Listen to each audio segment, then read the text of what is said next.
আসসালামু আলাইকুম রহমতুল্লাহ। পঞ্চম শ্রেণীর শিক্ষার্থীরা, আশা করি তোমরা ভালো আছো। আলহামদুলিল্লাহ। আজকে তোমাদের প্রাথমিক গণিত পৃষ্ঠার 20 এর সরল অঙ্ক নিয়ে আলোচনা করব। দেখো, সরল অঙ্ক করতে হলে আমাদের প্রথমে মনে রাখতে হবে সরল অঙ্কের ধারাবাহিকতা, অর্থাৎ কোনটির পরে কোনটি করতে হবে। প্রথমে কোন ব্র্যাকেটের কাজ করতে হবে, প্রথমে গুণের কাজ করতে হবে না ভাগের কাজ করতে হবে, এইগুলা বিষয়গুলা যদি তোমরা অনুসরণ করো তাহলে খুব সহজ হবে। দেখো, আমি 1 নম্বরে লিখে নিয়েছি, এটা হচ্ছে প্রথম ব্র্যাকেট। এই যে এইভাবে বাঁকা করে দেয়, এটাকে বলা হয় আমাদের প্রথম বন্ধনী বা ইংলিশে বলে প্রথম ব্র্যাকেট। যাই হোক, এটা হচ্ছে দ্বিতীয় ব্র্যাকেট। এভাবে যে ব্র্যাকেটটা থাকবে সেটা হলো দ্বিতীয় ব্র্যাকেট, আর এভাবে যেটা থাকবে সেটা হলো তৃতীয় ব্র্যাকেট। আমাদের অঙ্ক করতে হবে প্রথমে এই প্রথম ব্র্যাকেটের কাজের ভিতর, প্রথম ব্র্যাকেটের ভিতরে যে গুণ ভাগ যোগ বিয়োগ থাকবে তার কাজ আগে করতে হবে। প্রথম বন্ধনীর পরে দ্বিতীয় বন্ধনীর কাজ করতে হবে, দ্বিতীয় বন্ধনীর পরে তৃতীয় বন্ধনীর কাজ করতে হবে। অর্থাৎ প্রথম বন্ধনী যখন কি থাকবে না তখন যাব দ্বিতীয় বন্ধনীতে, দ্বিতীয় বন্ধনী যখন থাকবে না তখন যাব তৃতীয় বন্ধনীতে। যদি কোনো চিহ্ন না থাকে, যেমন এই যে ব্র্যাকেটের এই যে যেমন পরে যদি কোনো চিহ্ন না থাকে তাহলে ওই চিহ্নটাকে আমরা গুণ চিহ্ন ধরে নিব, বাস এইটুকুই।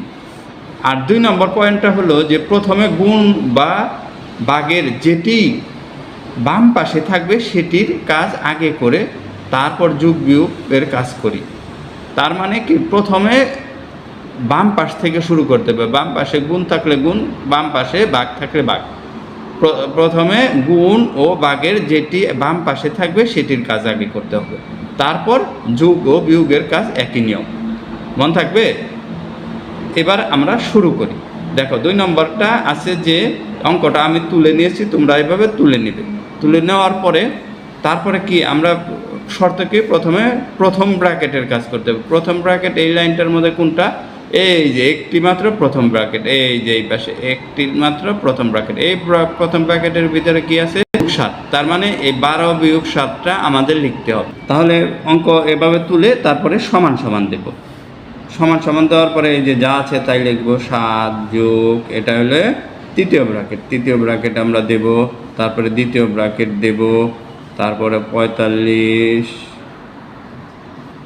ভাগ 9 যোগ 3, দ্বিতীয় ব্র্যাকেট দিব। এই যে গুণ চিহ্ন আছে গুণ চিহ্ন দিব, এই দ্বিতীয় ব্র্যাকেট দেব। কি বলছে যে এই প্রথম ব্র্যাকেটের কাজ আগে করে দেবো, প্রথম আমরা আর দেব না। প্রথম ব্র্যাকেটের বাইরে যদি গুণ চিহ্ন না থাকে তাহলে গুণ চিহ্ন দিয়ে পরবর্তী সংখ্যা আমরা লিখতে পারি। যেহেতু এখানে গুণ চিহ্ন দিয়েই দিয়েছে, তোমাদের জন্য সহজ করে দিয়েছে। তাহলে 5 গুণন 2 বিয়োগ 5, এটা হচ্ছে দ্বিতীয় ব্র্যাকেট। আমরা দ্বিতীয় ব্র্যাকেট দিয়ে দিলাম। বিয়োগ কত? 1 আছে। তারপরে এটা তৃতীয় ব্র্যাকেট, তৃতীয় ব্র্যাকেট দিয়ে দিলাম। তারপরে ভাগ চিহ্ন দিলাম, ভাগ চিহ্ন দিয়ে এই লিখে নিলাম। শেষ, এক লাইন শেষ। প্রথম ব্র্যাকেট আমাদের ভিতরে আর নাই, প্রথম ব্র্যাকেট কিন্তু আর নাই। এবার আমরা দ্বিতীয় ব্র্যাকেটের কাজ করব। দ্বিতীয় ব্র্যাকেটগুলো এটাকে যোগ, তাহলে এই দ্বিতীয় ব্র্যাকেটের কাজটা আগে করি। তৃতীয় ব্র্যাকেটটা দিয়ে এই দ্বিতীয় ব্র্যাকেটটা এখানে দেই। তারপরে 45 ভাগ 9, আমি বলছি যে বাম পাশের থেকে আগে করতে হবে। 5 নং 45, 9-এর নামটা যদি 5 বার যায়, 5 নং 45, 5 লিখলাম। তাহলে এই দুইটা সংখ্যা লিখে এখানে লিখলাম। এই যে যোগ চিহ্ন এখানে দিয়ে দিলাম।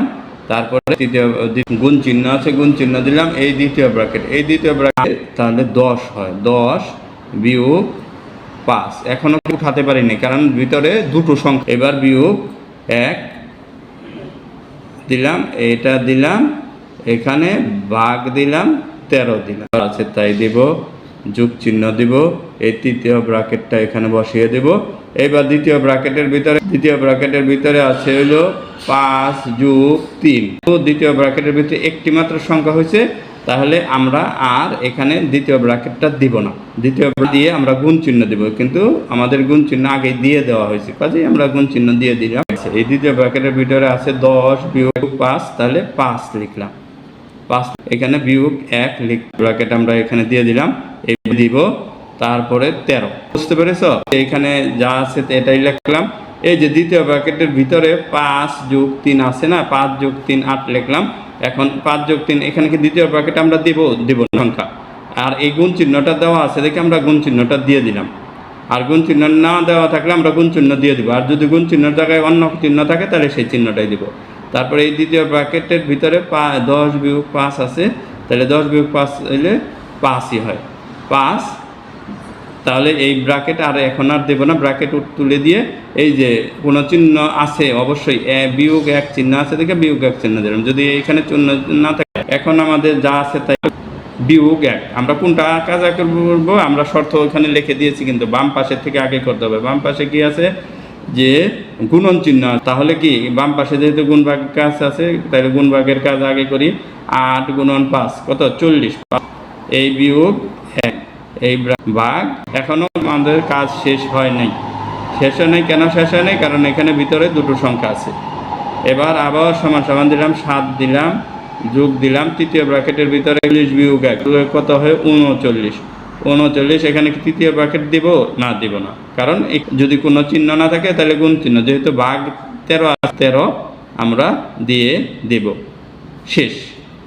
তারপরে দেখো যোগ 39 ভাগ 13 করবো। 7 যোগ 39 আগে করব না 39 ভাগ 13 আগে করব? আমি কিন্তু আগে করলে 39, ক্লিয়ার?